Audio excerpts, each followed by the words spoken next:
لو عندك كوبايتين دقيق تعالي نعمل احلى حلويات بتتباع بره غالية جدا بالواحدة. لكن النهاردة هنعمل بكوبايتين دقيق كمية كبيرة جدا، وزي ما انتي شايفة كده الطعامة والحلاوة. هنعمل البغاشة في البيت بطريقة سهلة وبسيطة وطعمها حلو، وكمان احلى واوفر من بره بكتير جدا. يلا بينا نسمي الله ونصلي على الرسول عليه افضل الصلاة والسلام.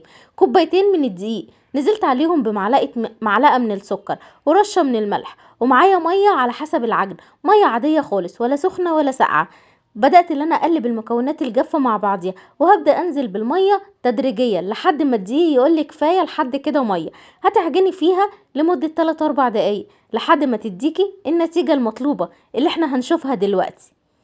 طبعا العجن مع الاستمرار مع تزويد الميه كده حبه بحبه لحد ما العجينه تتلم معاكي.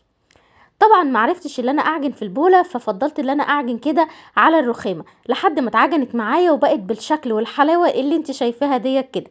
طبعا ما فيهاش خميره فمش هسيبها تخمر، بس هسيبها تريح شويه. هغطيها بكيس بلاستيك عشان ما تنشفش، وهسيبها لمده 3 4 دقايق. بعد كده جيت علشان خاطر نشكلها مع بعض ونشوف هنشكلها ازاي. اول حاجة رش عليها شوية دقيق من تحت ومن فوق، وبدأت اللي انا افردها بالنشابة بالشكل ده. عايزاها تتفرد على قد ما تقدري، على قد كده ممكن نقول 1 سنتي. بسرعة بسرعة تتفرد معاكي بكل سهولة. لو انت مبتدئة ولسه اول مرة تدخلي المطبخ هتطلع من ايديكي زي العسل. وزي ما انت عارفة بتتباع بره بكام، لكن كوبايتين الدقيق هيطلعوا لنا كمية كبيرة جدا. هنا معايا حوالي 4 5 معالق من الزبدة. لو انت مش عندك زبدة تقدري تستعملي السمنة، مفيش اي مشاكل، لكن زيت مش هينفع.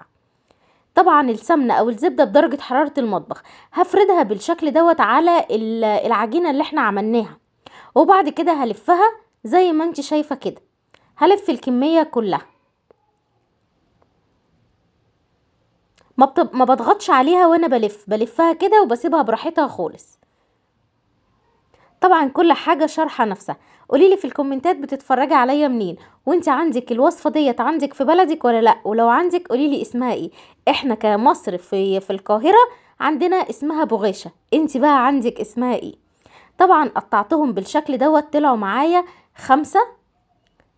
لو عايزة اكبر شوية هترققي الفطيرة شوية، لكن هي كده حلوة قوي.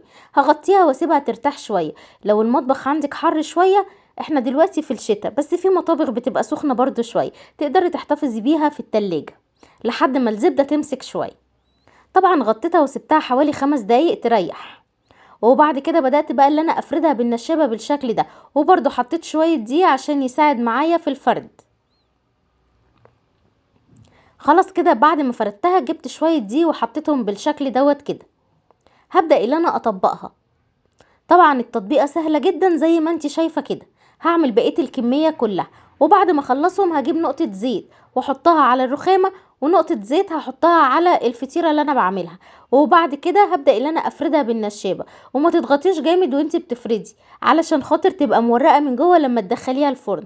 خلصت الكمية طلعوا معايا 5، وكان في واحدة كمان كبيرة شوية قسمتها على 2، يعني بقوا 6. حطيتهم في الصينية ودخلتهم الفرن على درجة حرارة 180 على الرف الوسطاني. خرجوا معايا، وكنت محضرة معايا عسل، والعسل دوت عسل خفيف جدا، يعني نص كوباية مية على نص كوباية سكر، وعصرة ليمونة يعني نقطة بس، وبس كده. واول ما طلعت من الفرن وهي سخنة بدأت اللي انا احط عليها العسل او الشربات او السيرب، وطلعت معايا بالحلاوة والجمال.